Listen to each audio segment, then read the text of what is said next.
So guys, there's a big debate going on right now between the tarantula community on whether to use scientific names or common names, and it's driving me a little bit mad.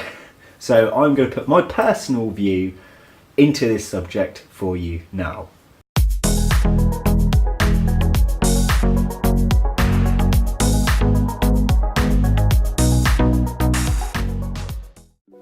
Hello and welcome back to Bug Realms. So as you saw in the little introduction, there is some debate of scientific name versus common name going on here. Now, I'm not going to discuss this from a tarantula point of view because I am by no means any expert with tarantulas. I own 9 currently, and I get a lot of my information off other people, and I look for support on improving my care for my tarantulas. I'm going to talk about this from a phasmid/stick insect point of view because it's exactly the same. Scientific name versus common name is a big problem in the phasmid world too. So anything I say here, you can happily relate it to tarantulas because it will be the same. Now, I am for scientific name use. However, I'm not mad about it. I'm not getting angry with other people about it, and I don't like to see, I mean, debates are fine. I have no issue with debates, but I don't like to see people getting hurt over their way of life and their choices. I see both angles. Now, the angle I see best suited to using common names would be, I'm going to use it from a phasmid point of view, remember guys, Indian stick insects. You'll notice I always refer to them as the Indian stick insect. That's not actually their name. Their actual name is Carolsius morosus. Don't know if I pronounced that right, but that's basically, you know, I'll put a spelling up somewhere up here now. So that is their actual scientific name, and I refer to them as Indians because it's only that species that people use the common name Indian for. People know what I'm talking about when I'm talking about them. There is nothing else that people will think, will get confused with, because that is it, standardized, that is that specific common name. Now say I went to the pet shop, bought some Indian stick insects, I'd already know all the care about them in the world. I didn't plan on selling them off.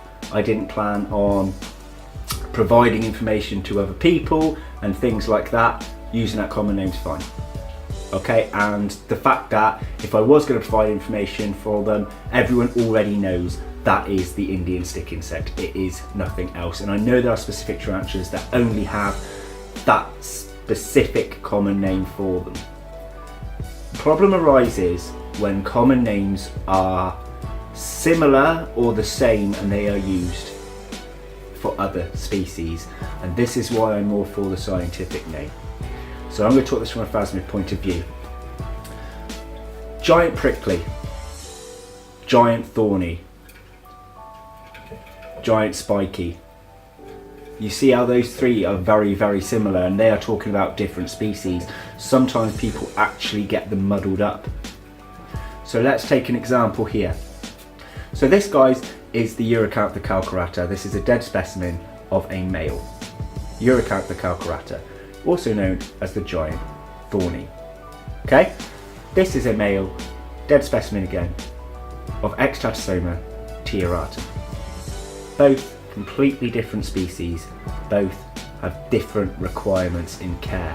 Now these names can easily be muddled up. Giant thorny, giant prickly.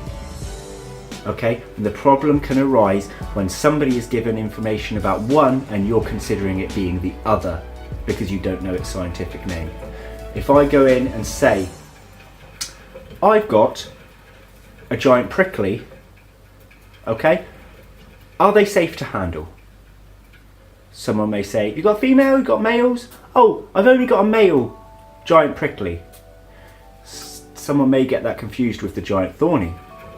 Okay, or I may have said giant thorny when I meant giant prickly because they're so similar.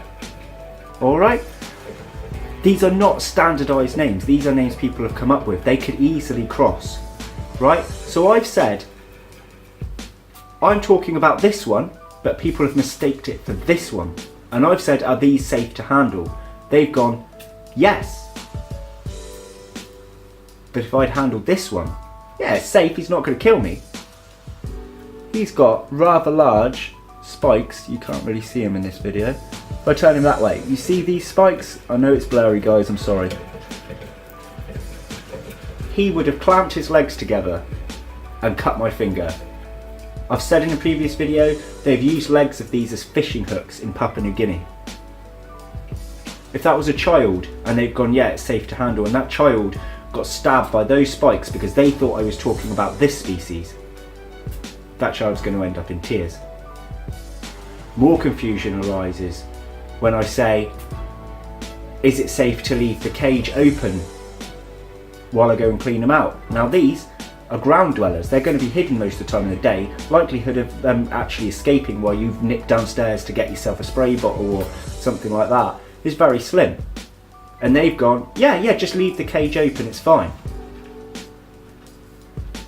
If I left the cage open for this guy, he may well have flown away. He's fully winged, he could fly. If I left the window open, he would have been out that window. I would have lost one of my stick insects because of the confusion between this one and this one.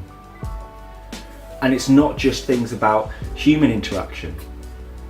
Okay? I'm talking about these. This is what I'm keeping right now.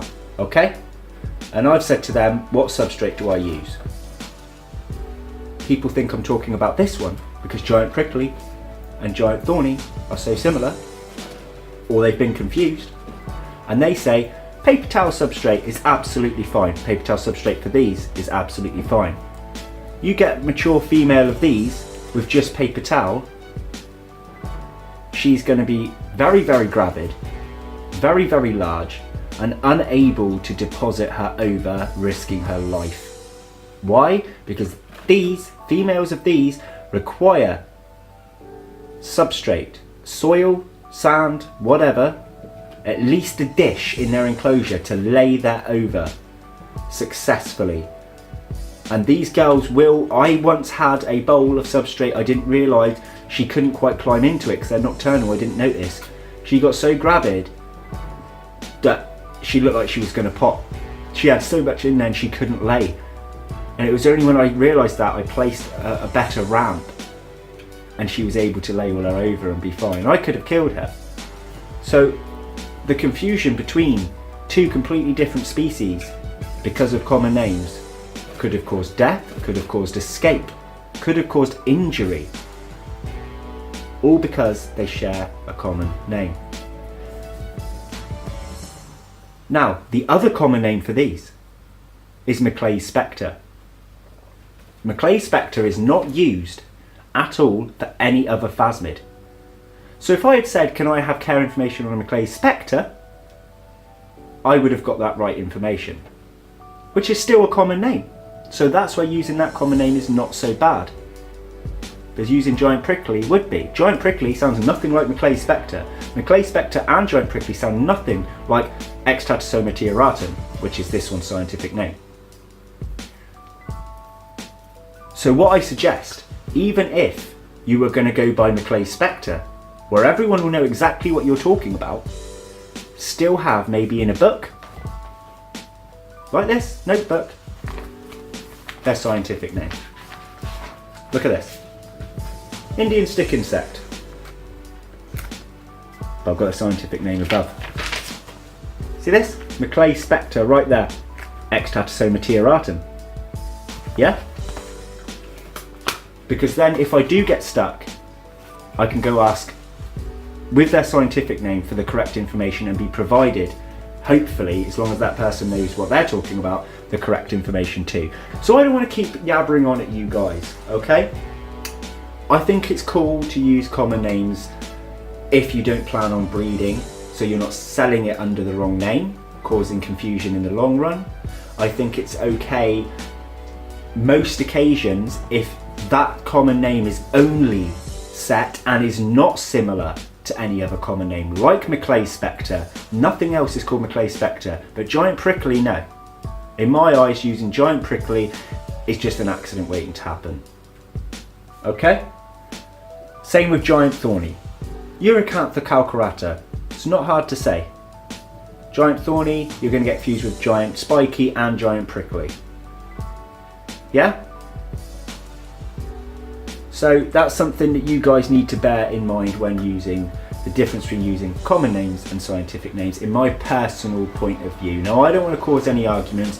I see the points from both sides. But there is one thing I want to ask specifically from the community, and that is, can we forgive and forget, guys?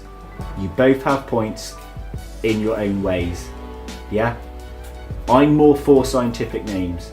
Okay, I'm about 80% for use of scientific names and only 20% for common names. But if people want to use their common names, as long as they're not going to cause an issue by breeding and selling the wrong thing, or asking for care information, or providing care information by accidentally giving out the wrong thing, then let them be. And for those that want to use the scientific names, it doesn't mean they're trying to be snobs. It doesn't mean they're trying to be overeducated compared to other people or anything, all right? They're trying to be accurate, and that's all in their information. So guys, can we come together, forgive and forget, yeah, of all of this debate? Debates are safe, but when friendships get ruined over something like that, that's when we need to sit down, discuss it, and let things be the way they are. No two people always are going to agree in life, I understand that. Same with different political views, alright, same with religion. Christian's not going to believe the exact same thing as a Muslim and vice versa. Doesn't mean one of them is in the wrong. Alright, so I'm going to leave it there, guys. Just be careful how you use the name. That's all I'm trying to say. And let's forgive and forget and love one another, because we're all friends in the end. We should all be friends. So thank you for taking your time to watch my video and seeing my point of view. Feel free to leave a comment below, like the video if you liked it, and subscribe if you're new to the channel. This is Bugman Sam saying take care. Bye bye.